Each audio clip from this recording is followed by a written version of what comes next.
With the release of Night Arena and the introduction of new powerful enemies such as the Night Lord, it has led many to wonder how these bosses stack up to the previous enemies we faced in the Lands Betweens. The arguably most popular of these matchups is Heolster the Nord versus Radagon of the Golden Order, and today I'll be going over which of these lords is truly superior at the peak of their power, and with that, just enjoy the video. I'll start off with Haelthor and mainly summarize his feats due to me already having a major video going over him if you want a more in-depth video. His two most widely known feats are him cutting open his realm of night and his night consuming the world and more likely even two different time spaces, as we see him drawing the enemies from the past of Dark Souls and it being implied that the night can naturally affect time, along with it being saying that the night just has infinite reach, so it should just include the universe. So with him affecting two time spaces that would put him at low multiversal. However, I'll also bring up a new line of scaling I haven't seen anyone else use.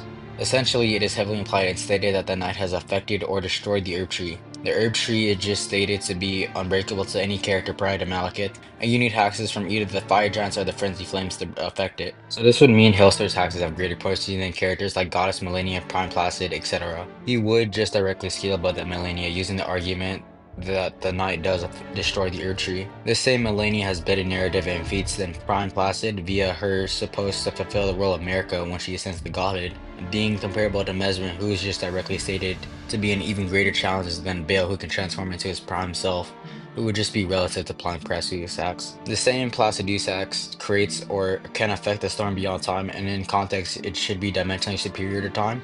The purpose of the storm's existence is to attempt to communicate to an outer god who exists beyond time and the universe. Outer gods are narratively implied to be higher dimensional entities that cannot physically interact with the physical world and thus interact with it through vessels. So Placid Pseudosax's dimension would need to be dimensionally higher in order to communicate with the outer gods, as being outside of time in regular context wouldn't give him the ability to communicate with higher dimensional beings, as they exist outside of time as well, and existing outside of time doesn't make you dimensionally superior. So the purpose of it must be to be dimensionally higher, thus making the storm beyond time 5D. And he either created it or greatly affects it, so he would scale to this tier, and so would Heolster. Now, him just scaling above Placidusax would grant him immeasurable speed, as Placidusax is capable of moving and fighting without time. He's also implied to be the Nox's Lord of Night, in which case he should scale to some degree to the Finger Slaying Blade, which can harm vassals of the Greater Will, and should be somewhat comparable to the Golden Order's Elden Lord, as the Nox is trying to replicate their own lord based off the Elden Lord. I'd also like to debunk two common misconceptions about Heilthor. One of these is that he uses the power from other outer gods. This is just a blatant lie, you can never prove this, as no evidence supports this. All the other abilities he uses are coming from the other Night Lord bosses, as all statuses he's capable of using are just the same as the other Night Lords. And this line of reasoning makes sense, as the Night absorbed these entities before they came Night Lords. And with Heilster being the cause of Night, it makes sense that he's able to draw from their power. The last one is that he destroyed the Elder Ring. Now this also doesn't make any sense, as Grace still exists in Night Ring, which straight up can just not happen if Marika's corpse and the Elder Ring are destroyed, as Grace comes from multiple sources such as the Herb Tree, Marika, and the Elden Ring itself. So even if the Herb Tree doesn't exist anymore, the Elden Ring would still need to exist in order to grant the Nightfarer's grace. The Knight is also just an order, it's just the order of Hailstor's Knight, which would just fall under the Elden Ring's concept of order, and since the Elden Ring doesn't care what form of order exists as long as it is order, it would also support it still existing. So no, Heilstor doesn't scale to the Elden Ring or the top two outer gods.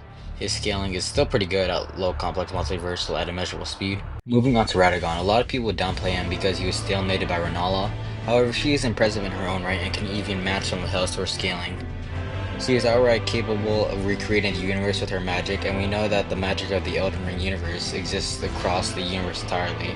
And as the pinnacle of sorcery, she should be able to do this. It being an actual universe is supported by it appearing she is recreating our own universe with the moon appearing in the background. We know it isn't an illusion, as we can physically interact with this realm, and we know throughout the whole game you can use your magic to manifest physical constructs. Depending on if you think she's recreating the time space, it's anywhere from universal to universal plus. Radagon would later on to get stronger, as Marika would go on to shatter the Elden Ring.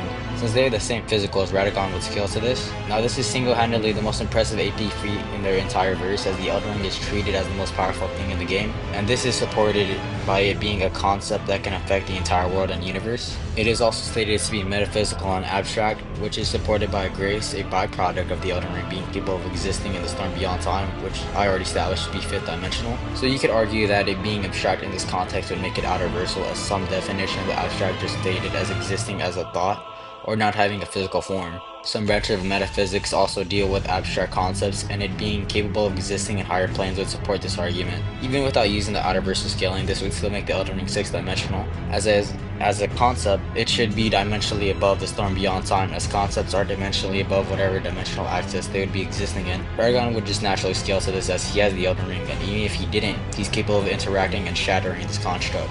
Elden Beast is also capable of creating multiple herb trees, which have the durability to be impenetrable through conventional means, from a Tarnish who can defeat Renala and Placid.